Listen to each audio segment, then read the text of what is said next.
Lights, camera, action. It's Adam Schiff showtime.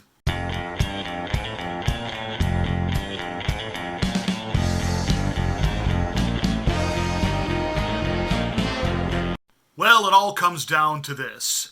Harold Ford Jr., one-time senator from the state of Tennessee, Democrat, but a conservative, articulate Democrat, recently said on Fox News that if they don't make a big splash with this impeachment hearing this week, that by the end of the week or into next week, Nancy Pelosi will pull the plug.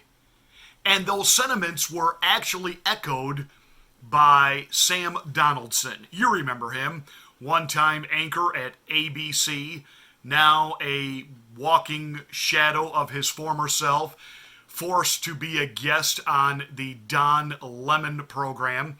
Don Lemon, that non-brain trust who was the lead-in for Fredo Cuomo over on Airport Terminal TV, formerly known as CNN. Sam Donaldson, a walking, talking escapee from Jurassic Park, who, the more he speaks, the more we understand why there are dementia units in nursing homes. And we'll just say I'll have a moment of silence here for the Donaldson family, because I'm sure this will be a topic over the holidays when they gather for dinner, when they put Grandpa Donaldson in the family room with the remote while the rest of them gather around the table and say, okay,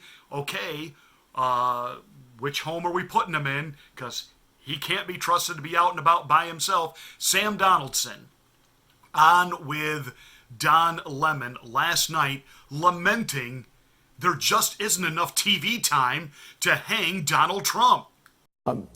So much My pleasure. is at stake in these televised hearings. It will be momentous. What do reporters need to be on the lookout for?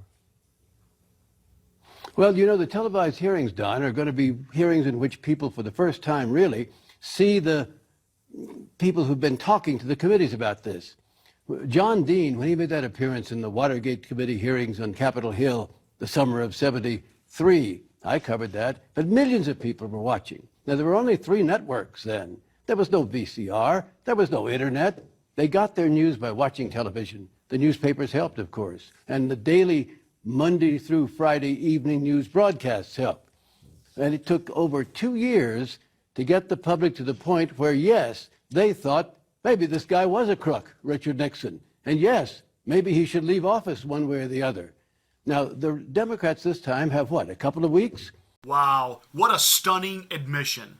First, he's saying there just isn't enough time on television, even though their viewpoint, this viewpoint of their just over-the-top visceral hatred of Donald Trump, which will, once these public hearings begin under Adam Schiff for brains, it will domineer the entire news cycle.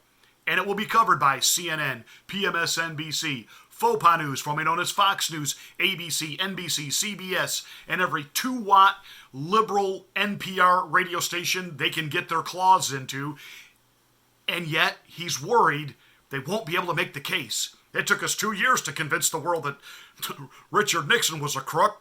And now we're going into the holidays, and if we're going to get the Republicans in the Senate to vote our way, we don't have enough time. Wow. So he's admitting it's a show. It's a sham. And they're a little bit worried behind closed doors that Adam Schiff doesn't have the ability to pull this off.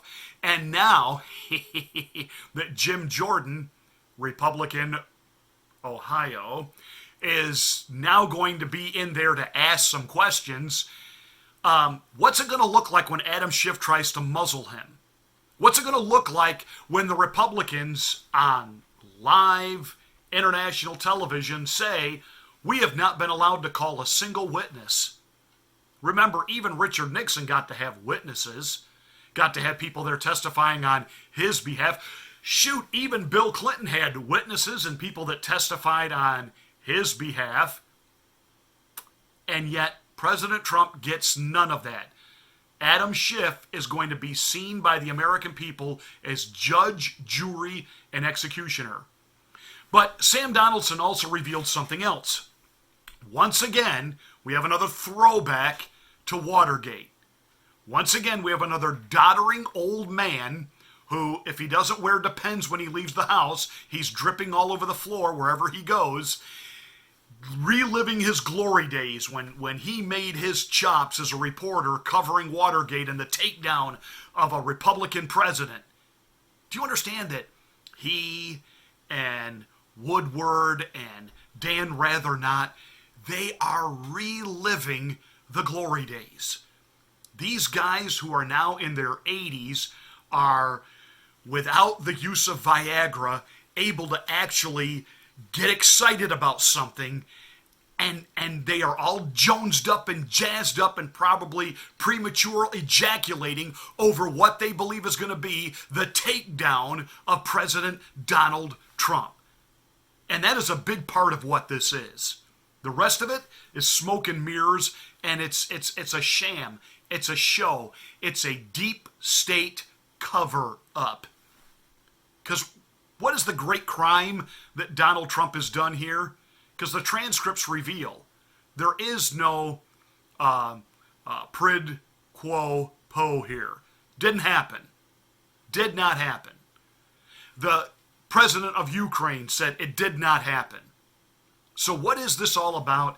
It's about the intelligence community who were leaking like sieves everything going on in the Trump administration in his early inaugural days. And so he put a stop to it on what he was saying to world leaders on phone calls by declaring all of them super top secret. That stopped the leaks of what he was talking about on the telephone. And you have to understand, these unelected arbiters of foreign policy and how we are perceived on the world stage of what our foreign policy is going to be, none of these people answer to anyone. And they certainly don't answer to you and I as the American people. And how dare we actually elect a president that we wanted that's going to drain the swamp, and they don't get a say in it, and they have been pushed out and closed out. They're what's behind the whistleblower and all of this impeachment frenzy that has been left in the incapable hands of Adam Schiff. And Donaldson went on to make this point. The whistleblower was important because he called in a tip, but he's not important from the standpoint of whether this man should be found guilty in the United States Senate and removed from office. So the whistleblower is not needed. Now, he used the illustration of if somebody calls in on 911 about a murder taking place and the police show up and they arrest the murderer, that the murderer's defense attorney doesn't get to say, well, unless the person that called 911 anonymously is brought in here, these charges can't go forward. Well, I know Don Lemonhead laughed, Sam, but that's because he's an idiot and he's a CNN token, and that's all he is. Nobody's ever accused him of actually being smart. But Sam, I didn't think you were stupid, so I'm going to have to say you're either deceptive or you have dementia. Which is it? Are you purposely being deceptive, or do you have dementia? Because what we're dealing with here is some constitutional guidelines which oversee this process, Sam. And the president does have rights, and there is this thing called due process. The president has the right to face his accuser, because none of this would have been launched without the whistleblower. And these so-called other witnesses, none of whom have any first-hand information, and apparently neither does the whistleblower. And the whistleblower might actually be Adam Schiff, and he went in search of a dupe to be named the whistleblower, but now we're not going to name the whistleblower because we're going to scrub his identity from the internet, and we're going to make sure that he's not outed or talked about or interviewed, because Adam Schiff is in this up to his bulging eyeballs.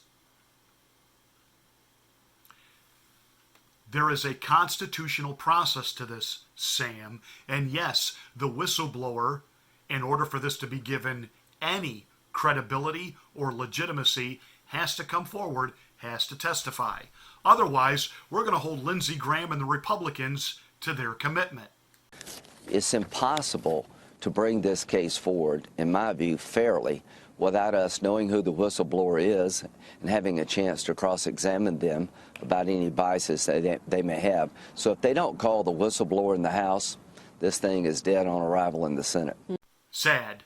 Sad. Sad for the Constitution. Sad for the nation. Recently, Dan Rather said to Don Lemon that our nation is a laughingstock because of Donald Trump. No, our nation has become a laughingstock not because of Donald Trump, but by the way the media and the Democrats have so undermined and vilified this man and tried to render him absolutely impotent as president that world leaders are sitting around looking at each other like, why doesn't the president just do away with these people? They are the ones that have put the nation at risk, our security at risk. The president has proven time and time again that he is an incredible defender of the nation, representative of the nation, and he has made world leaders and nations respect us again. It's the Dan Rathers and the Sam Donaldsons and the Nancy Botox Pelosi's that have put this nation in grave danger. So for the good of the nation, a doddering old drooling on himself fool like Sam Donaldson needs to be tucked away in a nursing home and given zero credibility. But of course, CNN is desperate for ratings, any kind of ratings, even letting a doddering old fool like Sam Donaldson have a 5 minutes of new fame and acclaim. Like I said, get ready for the Adam Schiff Show this week, being masqueraded as Impeachment Hearings. Well, that's it for this rant. Thanks so much for watching. Give us a thumbs up. Share this on your social media platforms. Help us get our memberships and subscriptions up, even though YouTube keeps taking them away. Yay! But hey, smack the bell. There's no guarantee you'll get notification of my next rant, because even with your notifications on, YouTube is doing everything it can to suppress conservative voices. The Great Purge is on.